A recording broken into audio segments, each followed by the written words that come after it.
রব্বুল আলামিন রাসূল আকরাম সাল্লাল্লাহু আলাইহি ওয়াসাল্লামকে রাত্রের বেলায় উম্মে হানির ঘর থেকে হাতিমে কাবার মধ্যে আনলেন।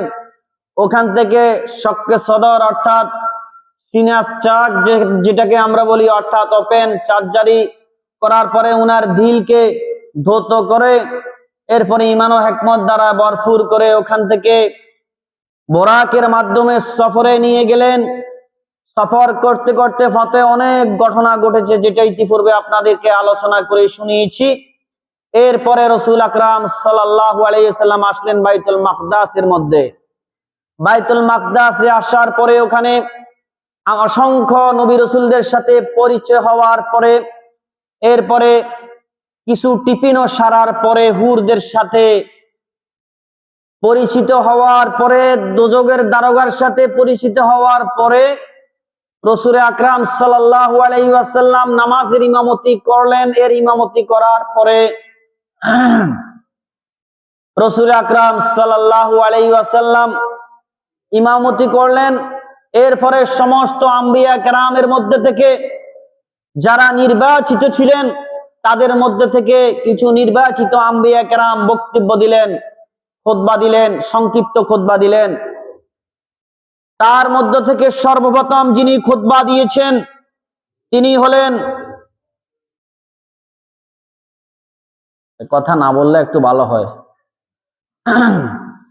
সর্বপ্রথম যিনি খুতবা দিয়েছেন তিনি হলেন আমাদের সবার প্রিয় সাইয়েদনা হযরত ইব্রাহিম আলাইহিস সালাতু ওয়াস সালাম। তিনি খুতবা দিলেন, তিনি বক্তব্য দিলেন।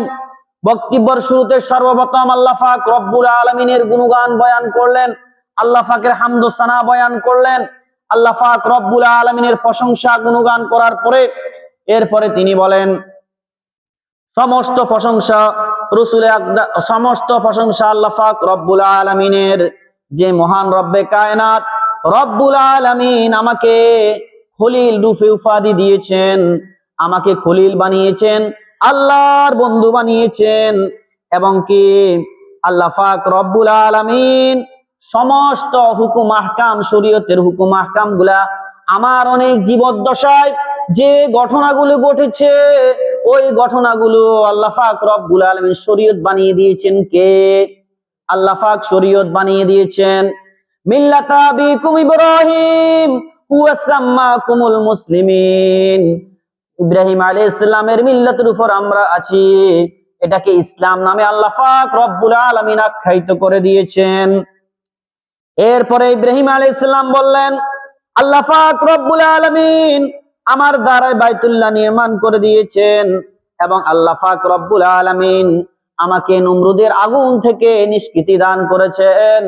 আল্লাহ পাক রব্বুল আলামিন আমাকে অনেক সম্মানিত করেছেন এবং অনেকগুলা পরীক্ষা করেছেন। সমস্ত পরীক্ষাগুলোর মধ্যে আমি ফার্স্ট ডিভিশনে পাস করেছি, বলেন সুবহানাল্লাহ।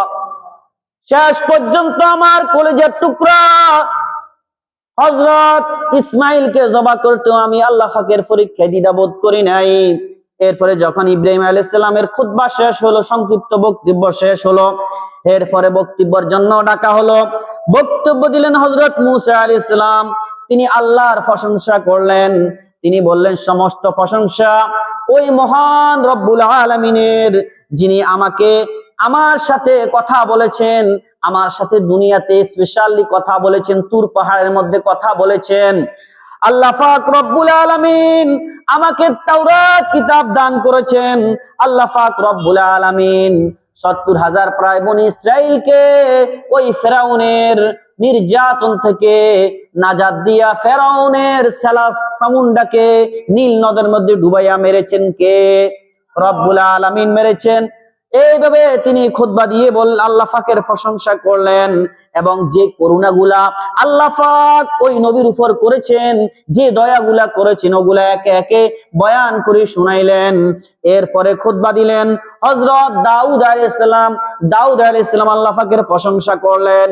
আল্লাহ পাক রব্বুল আলামিনের প্রশংসা করার পরে তিনি বললেন সমস্ত প্রশংসা ওই মহান রব্বুল আলামিনের, রব্বে কায়নাতের, যিনি আমাকে বাদশাহী দান করেছেন, রাজত্ব দান করেছেন এবং আমাকে জাবুর নামক কিতাব দান করেছেন কে? আল্লাহ পাক রব্বুল আলামিন জাবুর কাকে দান করেছেন? হযরত দাউদ আলাইহিস সালামকে জাবুর কিতাব দান করেছেন। ওয়া আলান্না লাহুল হাদিদ ওয়া সানাআতা লাবুস, এবং তিনি বলেন যে আল্লাহ পাক রব্বুল আলামিন আমার জন্য লোহাকে মোম বানিয়ে দিয়েছেন কে? আল্লাহ পাক তার জন্য, হযরত দাউদ আলাইহিস সালামের জন্য লোহাকে মোম বানিয়ে দিয়েছেন। তিনি যে কোনো পোশাক, যে কোনো রকমের বস্ত্র, যে কোনো রকম জিনিস, যে কোনো রকমের হাতিয়ার লোহা দ্বারায় হাত দিয়ে বানিয়ে ফেলতে পারতেন। তিনাকে আল্লাহ পাক রব্বুল আলামিন সেই মুজিজা দান করেছেন। এবং কি তিনাকে পাখির সাথে, পাখি হযরত দাউদ আলাইহিস সালামের সরে সরে তার সাথে তাসবিহ বয়ান করে। দাউদের কণ্ঠ এত সুন্দর ছিল যে দাউদ আলাইহিস সালাম বেহেশতের মধ্যে মানুষকে তার কণ্ঠ দিয়ে তার তাওরাত কিতাব শোনাবেন। এবং কি দাউদ আলাইহিস সালামের সুললিত কণ্ঠে ওই বেহেশতবাসীদেরকে তার কণ্ঠ দ্বারা শোনাবেন। দাউদ আলাইহিস সালাম যখন তার কিতাব, যখন জাবুর কিতাব যখন পাঠ করতেন, তার সাথে সাথে তার তালে তালে পাখিরাও তাসবিহ বয়ান করতো, পাঠ করতো। বলে সুবহানাল্লাহ। তাহলে এই ক্ষমতা দিয়েছে কে? আল্লাহ পাক রব্বুল আলামিন। এবং দাউদ আলাইহিস সালামকে আরেকটা স্পেশাল ক্ষমতা দিয়েছেন, মুজিজা দিয়েছেন। তিনি বিশুদ্ধ ভাষায় এবং কি শুদ্ধ উচ্চারণে, বিশুদ্ধ ভাষায়, সংস্কৃতি সুন্দর ভাষায়, তিনি সাহিত্যিক ভাষায় কথা বলতে পারতেন। এই ক্ষমতা দিয়েছেন কে? আল্লাহ পাক রব্বুল আলামিন। এইভাবে তিনি আল্লাহ পাকের প্রশংসা করলেন। এরপরে বক্তব্য দিলেন সুলাইমান আলাইহিস সালাম। আর বক্তব্যটা কোথায় দিলেন? বাইতুল মাকদাসের সমস্ত সোয়া লক্ষ আম্বিয়া কেরামের সামনে বক্তব্য হচ্ছে, তাদের সেমিনার হচ্ছে। ওই সেমিনারের মধ্যে সুলাইমান আলাইহিস সালাম বক্তব্য দিচ্ছেন। আল্লাহ পাক রব্বুল আলামিনের সমস্ত প্রশংসা ওই সত্তা, ওই মহান রব্বুল আলামিনের, যিনি আমাকে বাদশাহী দিয়েছেন, রাজত্ব দিয়েছেন। সারা পৃথিবীর রাজত্ব করেছেন চারজন। এই চারজনের মধ্যে দুজন ছিল মুসলমান আর দুইজন ছিল কি কাফের। একজন ছিল সুলাইমান আর একজন যালকারনাইন বাদশা। এই দুইজন ছিল মুসলমান, সারা বিশ্বকে একাই শাসন করেছেন। আর দুইজন হলো কাফের, একজন হলো বাখতেনসর আর একজন হলো নমরুদ। এই দুইজন ছিল কি কাফের, সারা বিশ্বকে শাসন করেছে। তখন সুলাইমান আলাইহিস সালাম বলেন, আমাকে আল্লাহ পাক রব্বুল আলামিন রাজত্ব দান করেছেন। এবং কি যত জিন শয়তান ছিল, সমস্ত জিন এবং শয়তান আমার তাবেদারি করতো, আমার হুকুম পালন করত। কোরআনের মধ্যে ঘটনা এসেছে যে সুলাইমান আলাইহিস সালাম জিনদেরকে লাগিয়ে দিয়েছেন যে তোমরা এই কাজটা, এই কাজগুলা করো, এগুলা নির্মাণ করো। কিন্তু সুলাইমান আলাইহিস সালামের ইন্তেকাল হয়ে গেল। এরপরে লাঠির উপরে যখন তার জামি দিয়ে বর করে এভাবে যখন তার কুরসির মধ্যে বসে রইলেন, এ ফাঁকে দিয়া ওই কীট পতঙ্গ তার লাঠিটা খেয়ে ফেললেন। সুলাইমান আলাইহিস সালাম গিরে পড়ে গেলেন। প্রায় 100 বছর পার হয়ে গেল। জিন্নাতরা বলতে পারবে না যে সুলাইমান আলাইহিস সালাম কি মৃত্যুবরণ করেছে কিনা। এরপরে বললো, কিরে সুলাইমান তো মৃত্যুবরণ করেছে, আমরা কেন তার হুকুম এখন মানবো? তখন তারা অবাধ্য হয়ে গেল। জিনেরা কি গায়েব জানেনি? অনেকে যায় কয় হাতের কাছে জিন আছে, জিনে গায়েব জানে, সবকিছু বলে দিতে পারবে, ঈমান চলে যাবে। আল্লাহ পাক হেফাজত করুন। সুলাইমান আলাইহিস সালাম তারপরে আল্লাহ পাক রব্বুল আলামিনের প্রশংসা করার পরে তিনি বললেন, আমাকে যার রাজত্ব দান করেছে এবং জিন্নাতকে আমার কি করে অনুগত্য করে দিয়েছেন। এবং কি পাখি পর্যন্ত আমার কথাবার্তা বুঝতো, আমি পাখির কথাবার্তা বুঝতাম। এক সময় বলল, ইন্নী লা আরাল হুদহুদা আম কানা মিনাল গায়বিন, আমি হুদহুদ পাখিকে দেখছি না কেন? হুদহুদ ছিল সুলাইমান আলাইহিস সালামের সিউডি ছিল, অর্থাৎ বার্তা বাহক ছিল। তিনি খবর নিয়ে আসতেন বিভিন্ন জায়গা থেকে খবর নিয়ে আসতেন। ওই বিলকিসের ঘটনার দিকে ইশারা করিয়া কোরআনের মধ্যে উল্লেখ করে দিয়েছেন আল্লাহ পাক রব্বুল আলামিন। তখন তিনি বলেছেন, আপনার রাজত্বের মধ্যে একজন মহিলা আছে, সে ওখানে কি মূর্তি পূজার রাজত্ব কায়েম করেছে। তখন ঘটনা অনেক লম্বা, সে শেষ পর্যন্ত মুসলমান হতে বাধ্য হয়েছে। আল্লাহ পাক রব্বুল আলামিন তিনাকে রাজত্ব দান করেছেন। এবং গর্তের পিপিলিকার কথা পর্যন্ত সুলাইমান আলাইহিস সালাম বুঝতেন। তিনি একসময় বললেন, ইয়া আইয়ুহান নামলা তুদখুলু মাসাকিনাকুম লা ইয়াহতিমান্নাকুম সুলাইমান ওয়া জুনুদুহু ফাতাবাসসামা দাহিকা। এক সময় সুলাইমান বলল, হে গর্তের পিপিলিকা, তোমরা গর্তে প্রবেশ করো, কারণ সুলাইমান আলাইহিস সালাম এখান দিয়ে যাবে এবং তার সৈন্যবাহিনী যাবে, হয়তো গর্তবশত পায়ের দ্বারা তোমাদেরকে ফিসে ফেলবে। তখন সে আল্লাহ পাকের শুকর আদায় করলো। ওই পিপিলিকা ওই পিঁপড়াগুলো আল্লাহ পাকের প্রশংসা আদায় করলো এবং হেসে দিল। তাহলে এই পিপিলিকার কথা বুঝার শক্তি দিয়েছেন কে? পশু পাখির কথা বুঝবার শক্তি দিয়েছেন কে? আল্লাহ পাক রব্বুল আলামিন শক্তি দিয়েছেন। এরপরে আল্লাহ পাক রব্বুল আলামিন হাওয়াকে পর্যন্ত সুলাইমান আলাইহিস সালামের কর্মবরদারি করে দিলেন, অনুগত করে দিলেন। হাওয়াকে বলল, যদি বলতো যে অমুকখানে আমাকে নিয়ে যাও, তখন 1 মাসের পথ এভাবে পার করে দিত, 1 সেকেন্ডে, 1 মিনিটে, এক মিনিটে 1 মাসের পথ। বুদুহা শাহরুন রাওয়াহুয়া শাহরুন, 1 মাসের পথ এভাবে অতিক্রম করে দিত। এইভাবে হাওয়াকে পর্যন্ত আল্লাহ পাক রব্বুল আলামিন সুলাইমান নবীর জন্য কি করে দিয়েছেন? অনুগত করে দিয়েছেন, তাবেদারি করে দিয়েছেন। এরপরে সুলাইমান আলাইহিস সালাম বলে যে আমাকে আল্লাহ পাক যে রাজত্ব দান করেছে, যে সিংহাসন দান করেছে, এই সুলতানতের ব্যাপারে আল্লাহ পাক কাল কিয়ামতের ময়দানে আমার থেকে কোনো সওয়াল করবেন না, কোনো হিসাব নেবেন না। সুবহানাল্লাহ বলতেন না? এরপরে সুলাইমান আলাইহিস সালামের বক্তব্য শেষ হওয়ার পরে এরপরে ঈসা আলাইহিস সালাম মঞ্চে উপবিষ্ট হলেন, বক্তব্য প্রদান করলেন। সর্বপ্রথম আল্লাহ পাকের গুণগান বয়ান করলেন, বললেন যে সমস্ত প্রশংসা হলো ওই মহান সত্তার, যিনি আমাকে আদমের মতন বানিয়েছেন। আদমকে যেভাবে বলেছেন কুন ফায়াকুন, আদমকে আল্লাহ পাক রব্বুল আলামিন মাটির দ্বারা তৈরি করেছেন। কিসের দ্বারা তৈরি করেছেন? তখন কি বলেছেন? কুন ফায়াকুন। আল্লাহ পাক রব্বুল আলামিন মাতা পিতা সা কাকে তৈরি করেছেন বলেন? আদমকে। আর পিতা সা কাকে তৈরি করেছেন বলেন? ঈসা আলাইহিস সালামকে। আর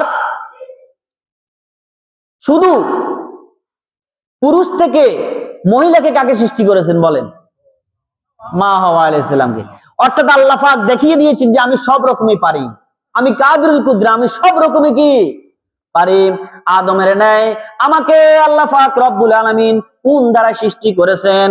জিবরাইল আল্লাহ পাকের থেকে হুকুম আনিয়া একটা ফু মেরেছে, মারিয়মের গেরিবানের মধ্যে একটা ফু মেরেছে। ফু মারার সাথে সাথে কি গর্ভবতী হয়ে গেছে।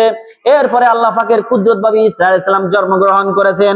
সেই কথা আল্লাহ পাক রব্বুল আলামিন কোরআনের মধ্যে উল্লেখ করে বলেন, ওয়াইয ক্বাল আল্লাহু ইয়া ঈসা ইবনে মারইয়াম উযকুরু নি'মাতি আলাইকা ওয়া আলা ওয়ালিদাতিকা। এই ঈসা, ওই আমার পেয়ারা বান্দা ঈসা, আমার নবী, তুমি ওই জিনিসটা ওই সময় স্মরণ করো যখন যেই তোমার উপর যে আমি দয়া করেছি, তোমার উপর করুণা করেছি, সে দয়াকে তুমি একটু স্মরণ করে দেখো। তোমার মায়ের প্রতি যে দয়া করেছি সেটা স্মরণ করে দেখো। ইয আইয়াতুকা বিরুহিল কুদুস, জিবরাইলের মাধ্যমে তোমাকে আমি সহযোগিতা করেছি, তোমাকে হেল্প করেছি। যখন মানুষ তোমার মাকে অপবাদ দিতে লাগলো, মরিয়ম তুমি এই সন্তান কোথা থেকে আনলে, এটা তো অবৈধ সন্তান, তখন তার পবিত্রতার ব্যাপারে তার সন্তানে ওই কোলের সন্তান, ওই দুধপায়ী সন্তান, সে দোলনার মধ্যে থাকিয়া সে সাক্ষী দিল, তুকাল্লিমুন নাসা ফিল মাহদি ওয়া কাহলা। আল্লাহ পাক বলেন সেই দোলনার মধ্যে থাকিয়া সাক্ষী দিচ্ছে, ওয়াইজা আল্লাম তুমাল কিতাব, এবং কি আমি তোমাকে কিতাব ও শিক্ষা দিয়েছি। এই ঈসা আলাইহিস সালামকে যখন শিশু বয়সে যখন তার মাকে তোহমত দিতে লাগলো, অপবাদ দিতে লাগলো, তখন বলে ইন্নী আব্দুল্লাহ আতানিয়াল কিতাব, আমি আল্লাহর বান্দা, আল্লাহ আমাকে পাঠিয়েছেন কুদরতি ভাবে, আমাকে কিতাব দান করেছেন, হিকমত দান করেছেন। তিনি তার মায়ের পবিত্রতার ব্যাপারে, তিনার পবিত্রতার ব্যাপারে দোলনার মধ্যে থাকিয়া কথা বলেছেন। সে শক্তি দান করেছেন কে? রব্বুল আলামিন। এবং কিতাব দান করেছি, হিকমত দান করেছি, ওয়াত তাওরাত, তাওরাত কিতাবের ইলম দান করেছি, ওয়াল ইনজিল, এবং ইনজিল কিতাবের ইলম দান করেছি, এবং কি স্পেশালি আরো কিছু ক্ষমতা আল্লাহ পাক আমাকে দান করেছে। ওয়াই তাখলুকু মিনাত তিনি কাহায়াতিত তাইর, ঈসা আলাইহিস সালাম যখন কিছু মাটিকে সংগ্রহ করে এই মাটির দ্বারা যখন একটা পাখি বানাইতো, আর আল্লাহ পাক রব্বুল আলামিনের হুকুমে যখন ফু দিত যে জীবিত হয়ে যা, তখন সেটা কি হয়ে যেত? জীবিত হয়ে যেত। ওই পাখি হয়ে উড়া দিত। এবং কি কোন কবরের উপর যদি লাঠি মারতো, মারার দ্বারা যদি কুম বিইজনিল্লাহ, আল্লাহর হুকুমে উঠে যাও, তখন এটা জীবিত হয়ে যেত। এই শক্তি দিয়েছেন কে? রব্বুল আলামিন। এরপরে বলে ফাতানফুকু ফিহা ফায়াকুনু তায়রা বিইজনি ওয়া তুবরিউল আকমাহা ওয়াল আবরাসা। আমাকে আল্লাহ পাক রব্বুল আলামিন কুষ্ঠ রোগীকে, শ্বাত রোগীকে ভালো করার জন্য আল্লাহ পাক রব্বুল আলামিন আমাকে ক্ষমতা দান করেছেন। আমি তাদেরকে ভালো করে দিতে পারতাম আল্লাহ পাকের হুকুমে, ফু দিলে আল্লাহ পাকের হুকুমে তারা ভালো হয়ে যেত। এইভাবে আল্লাহ পাকের করুণাগুলা বয়ান করছিলেন। এরপরে তিনার সংক্ষিপ্ত খুতবা শেষ হওয়ার পরে এরপরে দয়ার নবী, মায়ার নবী, রাহমাতাল লিল আলামিন সর্বশেষে খুতবা দিলেন। আচ্ছা বলেন, প্রধান অতিথি আগে খুতবা দেয় না পরে খুতবা দেয়? তাহলে মুহাম্মদুর রাসূলুল্লাহ সাল্লাল্লাহু আলাইহি সাল্লাম প্রধান মেহমান, প্রধান বক্তা, তিনি আগে খুতবা দিবেন না পরে খুতবা দিবেন? তাহলে সব নবীরা যারা নির্বাচিত নবী ছিল, নেতা ছিল, তারা খুতবা দেওয়ার পরে সর্বশেষ খুতবা দিলেন দয়ার নবী, মায়ার নবী, রাহমাতাল লিল আলামিন। তিনি যখন মঞ্চে উপবিষ্ট হলেন, এরপরে খুতবা দিতে লাগলেন আর বললেন, সমস্ত প্রশংসা ওই মহান রব্বুল আলামিন, যিনি আমাকে রাহমাতাল লিল আলামিন হিসাবে দুনিয়ার মধ্যে প্রেরণ করেছেন, এবং কি সমস্ত জিন, ইনসান, মানব দানব যাহা কিছু আছে সমস্ত মাখলুকের নবীকে মুহাম্মদুর রাসূলুল্লাহ সাল্লাল্লাহু আলাইহি সাল্লাম। তিনি কোন নবী ছিল? কোন একটা কওমের নবী, কোন গোত্রের নবী, কোন এলাকার নবী, কিন্তু আমার নবী ছিল সমস্ত মাখলুকের নবী। বলেন সুবহানাল্লাহ।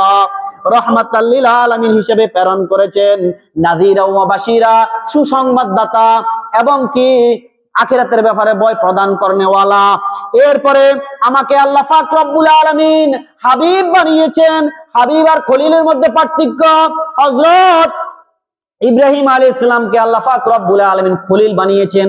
খলিল শব্দের অর্থ যে আল্লাহকে ভালোবাসে, আর হাবিব শব্দের অর্থ আল্লাহ যাকে ভালোবাসে। আল্লাহ যাকে, তাহলে কোনটা বড়? আল্লাহ যাকে ভালোবাসে, তিনি আল্লাহকে ভালোবাসেন, আল্লাহ তাকে ভালোবাসেন, কিন্তু প্রেমের প্রস্তাব প্রথম তিনি দিয়েছেন। আর এখানে প্রেমের প্রস্তাব স্বয়ং আল্লাহ নিজেই প্রথম দিয়েছেন। তাহলে আল্লাহ হলো কি? প্রেমিক। সুতরাং আমাকে হাবিব বানিয়েছে, এবং কি আমার উম্মতকে উম্মতে মধ্যবর্তী উম্মত বানিয়েছেন। কুনতুম খায়রা উম্মাতিন উখরিজাত লিন-নাস তা'মুরুনা বিল মা'রুফ ওয়া তানহাউনা আনিল মুনকার। আমাদেরকে শ্রেষ্ঠ উম্মত বানিয়েছেন লিতাকুনু শুহাদা আলান নাস, যাতে করে আমরা কাল কিয়ামতের ময়দানে অন্য অন্য উম্মতের ব্যাপারে সাক্ষী দিতে পারি যে তারা এরকম এরকম বদ আমল করেছে, নবীদেরকে হত্যা করেছে, নবীদেরকে মানে নাই। তাহলে আমরা এই সাক্ষীগুলো কিভাবে দিব? কোথায় পেয়েছি? কোরআনে পেয়েছি। কোথায় পেয়েছি? কোরআনে পেয়েছি, আমরা যাতে করে সাক্ষী দিতে পারি। এরপরে তিনি বললেন যে আল্লাহ পাক রব্বুল আলামিন আমার সিনাকে, আমার বক্ষকে প্রশস্ত করে দিয়েছেন।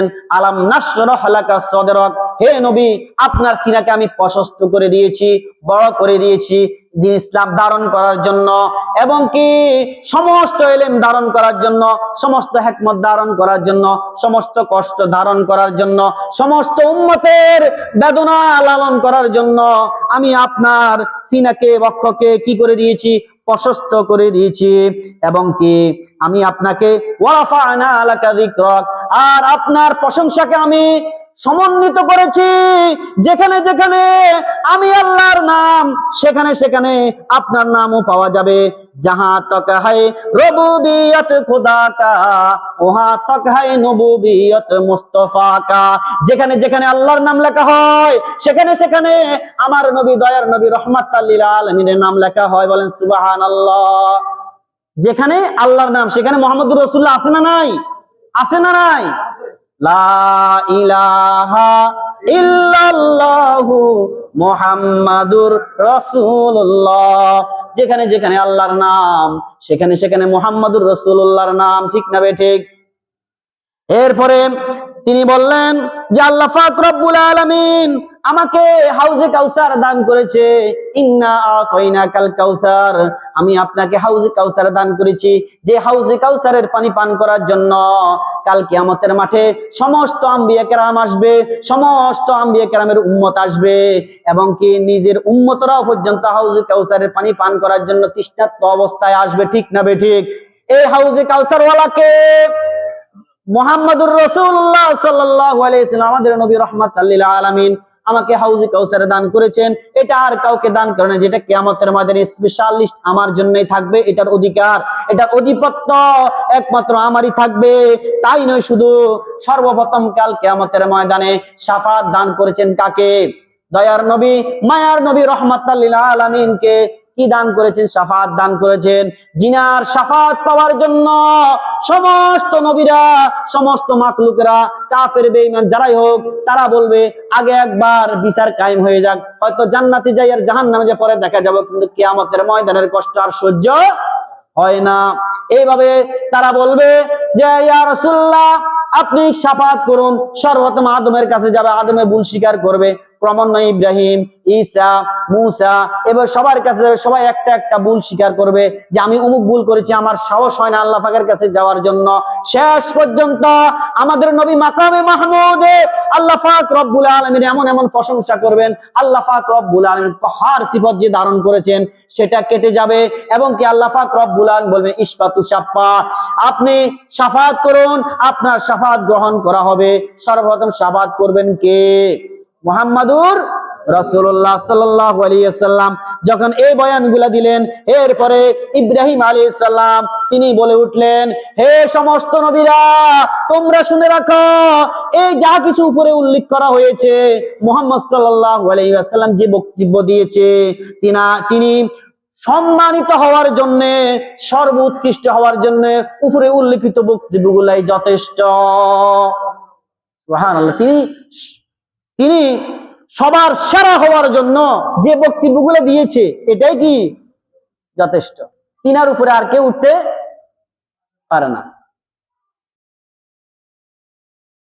এরপরে যখন বক্তব্যের ফালা শেষ হয়ে গেল, সেমিনারও শেষ হয়ে গেল, এরপরে এটা ইসরার বয়ান শেষ। এখন কিসের বয়ান শেষ? ইসরা। মনে আছে কিনা ধারাবাহিক আলোচনা চলতেছিল, বাইতুল মাকদাস পর্যন্ত, মসজিদে হারাম থেকে বাইতুল মাকদাস পর্যন্ত আসাকে ইসরা বলে, আসরা বলে। এখান থেকে উর্ধ্ব জগতে যাবে, ওটার নাম হলো মেয়ারাজ। এখন আসেন মেয়ারাজ কিভাবে হয়েছিল, আমরা এবারে মেয়ারাজের আলোচনা যাই। আল্লাহ রাসূল সাল্লাল্লাহু আলাইহি ওয়াসাল্লাম মনে আছে কিনা বোরাকের মধ্যে উপবিষ্ট ছিলেন, বোরাক লওয়া হলো। এখন বোরাক উপরে কিভাবে যাবে? বোরাক তো উপরে যেতে পারবে না, এই জন্য বোরাকের জন্য একটা জিনা লওয়া হলো, একটা জিনা। জিনাটা কি? কিতাবের মধ্যে তানবীরুল আবসার, তানবীরুস সিরাজ ফি লাইলাতিল মিরাজ, আল্লামা আশরাফ আলী থানভীর কিতাবের মধ্যে লেখছে, জিনাটা স্বর্ণ এবং চাঁদি বিশিষ্ট ছিল। এই জিনাটা হলো এমন গদির ন্যায়। কিসের ন্যায়? গদির ন্যায়। দেখবেন ওই যে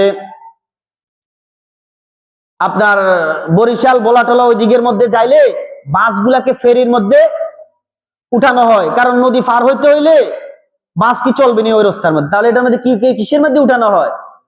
ফেরি বোর্ডের মধ্যে উঠানো হয়। তখন এটা ওই বাসটা ওই ফেরি বোর্ডের মাধ্যমে যখন ওই পারে যায়, তারপরে ওখান থেকে আবার বাস চলে। সুতরাং ওই বোরাককে রাখা হলো ফেরির মধ্যে, ওই ফেরির নাম হলো জিনা। কি?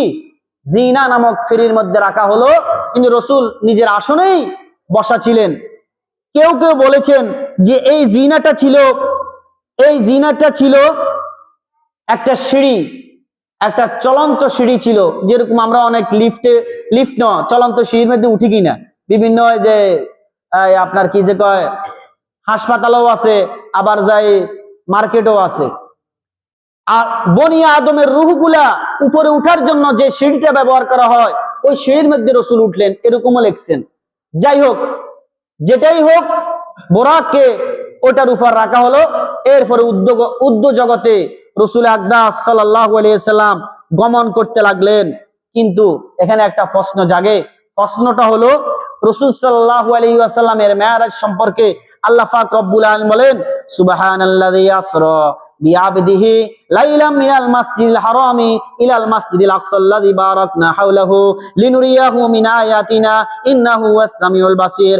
আল্লাহ পাক বললেন যে ওই আল্লাহ পাক রব্বুল আলামিনের প্রশংসা, আল্লাহ পাক রব্বুল আলামিনের পবিত্রতা, যিনি তার বান্দাকে রাত্রের বেলায় মসজিদে হারাম থেকে বাইতুল্লাহ থেকে মসজিদে আকসা পর্যন্ত রাত্রের বেলায় ভ্রমণ করিয়েছেন। কিন্তু আসমানের কথা উল্লেখ নাই। আসমানের কথা কি নাই? কোরআনে উল্লেখ নাই।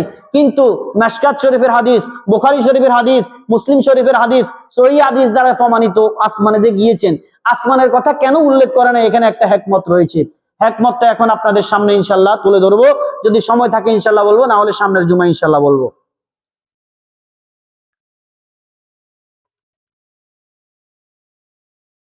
হিকমতটা হলো আল্লাহ পাক রব্বুল আলামিন যদি এখানে আসমানের কথা বলতেন, তাহলে আমাদের এই দুনিয়া থেকে 50 মাইল উপর পর্যন্ত এটা একটা হাওয়া আছে। হাওয়ার সাথে পাম মিলিত হয়, ঘন বায়ুমণ্ডল মিক্সার হওয়ার কারণে রাত এবং দিন হয়। কিন্তু এর উপরে যখন যাবে, 50 মাইল উপরে যখন যাবে বা 51 মাইল উপরে যাবে, তখন ওখানের হাওয়াগুলো এমন পাতলা, যেটার সাথে ফার্ম মিলিত হয় না। এটার হাওয়াগুলো অনেক পাতলা। এই পাতলা হওয়ার কারণে ওখানে সূর্যের প্রতিফলন ঘটে না। সূর্যের কিরণের প্রতিফলন ঘটে না। এর জন্য সেখানে রাত হয় না। সেখানে কি হয় না? রাত হয় না। সেখানের এর উপরে গেলে আর হাওয়াও চলে না। কি চলে না? যারা প্লেনে উঠেন মনে হয় তারা জেনে থাকবেন যে অনেক উপরে উঠলে আর হাওয়ার কোনো অস্তিত্ব পাওয়া যায় না। যখন এর উপরে উঠবে তখন ওটার মধ্যে রাতও নাই, দিনও নাই। কি নাই? রাত দিনের কোনো অস্তিত্ব নাই। সুতরাং আল্লাহ পাক রব্বুল আলামিন যদি বলতো আসমানও সফর করেছেন রাত্রের বেলায়, কথাটা সত্য হতো না। কারণ ওখানে তো রাত দিন নাই। রাত্রের বেলা সফর করিয়েছেন, তখন রাত্রের বেলা আসমানে উঠার সময় ওখানেও রাত থাকার দরকার পড়তো, যেহেতু আল্লাহ পাক বলেছেন রাত্রের বেলায় সফর করিয়েছেন। এই জন্য আসমানের উল্লেখ এই হিকমতের কারণে করা হয় নাই। তানবীরুস সিরাজ ফি লাইলাতিল মিরাজ, আল্লামা আশরাফ আলী থানভী কথাটা লিখেছেন। ওখানের মধ্যে রাত্রে দিনের কোনো অস্তিত্ব পাওয়া যায় না। তাহলে আমাদের এখান থেকে 51 মাইল বা 50 মাইল উপরে যদি রাত্র দিনের অস্তিত্ব যদি না পাওয়া যায়, তাহলে আসমানে কি রাত্র দিনের অস্তিত্ব পাওয়া যাবে? রাত্র দিনের কোনো অস্তিত্ব পাওয়া যায় না। এই জন্য ওটার কথা আসমানের কথা উল্লেখ করা হয় নাই। এই জন্য আল্লাহ পাক রব্বুল আলামিন আসমানের কথা উল্লেখ করেন নাই। কিন্তু নবী আকরাম সাল্লাল্লাহু আলাইহি ওয়াসাল্লাম তিনার হাদিস শরীফের মধ্যে তিনি উল্লেখ করে দিয়েছেন, যেটা সহিহ হাদিস দ্বারা প্রমাণিত। আল্লাহ রাসূল সাল্লাল্লাহু আলাইহি ওয়াসাল্লাম এরপরে ওই বুরাকের মাধ্যমে, ওই জিনার মাধ্যমে এরপরে আসমানের দিকে উঠতে লাগলেন।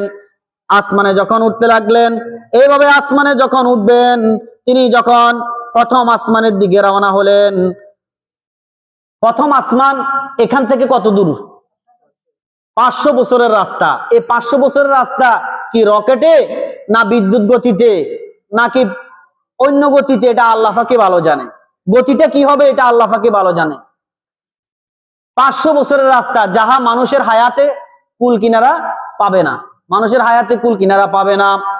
এখান থেকে প্রথম আসমানের দূরত্ব 500 বছরের রাস্তা। আর এক একটা আসমানের মোটা, এত মোটা, এত মোটা যে ওটাও 500 বছরের রাস্তা মোটা। বলেন সুবহানাল্লাহ। আর প্রথম আসমান থেকে দ্বিতীয় আসমানের দূরত্ব আরো 500 বছরের রাস্তা, এবং দ্বিতীয় আসমান থেকে তৃতীয় আসমান আরো 500 বছরের রাস্তা। তৃতীয় আসমান থেকে চতুর্থ আসমান 500 বছরের রাস্তা। চতুর্থ থেকে পঞ্চম, পঞ্চম ষষ্ঠ, সপ্তম, এভাবে সপ্তম আসমান পর্যন্ত 500 বছরের রাস্তা। আর এক একটা আসমানের মোটা হলো 500 বছরের রাস্তা। মোট 7,500 বছর লাগবে। কত লাগবে? 5 দিয়ে যদি 7 গুণ দিয়ে কত হয়? 5 7। আর প্রত্যেকটা আসমান 500 বছরের রাস্তা, তাহলে কত হলে ডবল হলে কত হবে? কত হবে? 500 হলে কত? 70 হবে। হিসাব করে দেখেন, 500 বছর হলে এক একটা আসমান, তাহলে সব 7টা আসমান কত হবে? 3,500 হবে না? ৩,৫০০ হবে না? ৭০ কিভাবে হয়? ৩,৫০০-এর 2 গুণ কত হবে? ৭,০০০ বছরের রাস্তা। এতক্ষণ যে হিসাব ঠিক হয়েছে, ৭,০০০ বছরের রাস্তা পাড়ি দিলেন কে? দয়ার নবী রাহমাতাল লিল আলামিন। সমস্ত রকমের সূর্য, যত গ্রহ উপগ্রহ আছে, এক একটা গ্রহ পৃথিবীর থেকে অনেক বড়। এই সমস্ত গ্রহকে, এই সমস্ত কিরণকে বেদ করে, ছেদ করে এইভাবে উদ্যোগতে উঠাইয়া নিলেন রব্বুল আলামিন। তার কুদরত দ্বারাই উঠাইয়া নিলেন এক একটা আসমান। যে প্রথম আসমানকে দ্বিতীয় আসমান এভাবে ডাকি রাখছে, দ্বিতীয় আসমানকে তৃতীয় আসমান এভাবে ডাকি রাখছে। প্রত্যেকটা আসমানের ভিতরে এক একটা আসমান, অর্থাৎ বুঝছেন নি, মানে ডিমের মতো, অর্থাৎ প্রথম আসমানকে দ্বিতীয় আসমান ডেকে ফেলছে, আবার দ্বিতীয় আসমানকে তৃতীয় আসমান ডেকে ফেলছে, এবার সপ্তম আসমান ডেকে ফেলছে।